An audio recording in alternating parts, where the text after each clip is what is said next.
এবার বিলোনিয়াতে কংগ্রেসের বিশাল ঐতিহাসিক প্রতিবাদ মিছিল দেখতে পাচ্ছেন সরাসরি। প্রদেশ কংগ্রেস সভাপতি আশিস কুমার সাহা, গোপাল চন্দ্র রায়, কংগ্রেসের একাধিক হেভিওয়েট নেতারা আজকের সংবিধান বাঁচাও এই তাগিদে কিন্তু লাগাতার আন্দোলন ত্রিপুরাতে, এবং শাসক দলের ভোটাররা কংগ্রেসে সামিল হবে আগামী দিনে, এমনটাই রাজনৈতিক মহলের একটা ভরসা থাকলেও কংগ্রেসের নেতা সুদীপ রায় বর্মন থেকে আশিস কুমার সাহারা এবং গোপাল চন্দ্র রায়রা পরিষ্কারভাবে জানিয়ে দিয়েছেন যে আগামী দিনে কংগ্রেস কি ত্রিপুরাতে বিকল্প প্রথম মুখ হিসেবে বিজেপির বিরুদ্ধে টেক্কা বা টক্কর দিতে পারবে কি, এটাই নিয়ে বিভিন্ন সোশ্যাল মিডিয়াতে জল্পনা তুঙ্গে।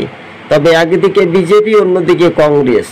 রাজ্য রাজনীতিতেই শাসক দলের বিরুদ্ধে গর্জে উঠল 500 থেকে 600 জন কংগ্রেস সমর্থকরা মিছিলে সামিল হয়েছেন, এবং শাসক দলের ভোটাররা ফের কংগ্রেসে সামিল হচ্ছে গোপনে, এমনটাই খবর সূত্র মারফত দিনের টিভি জানাচ্ছে।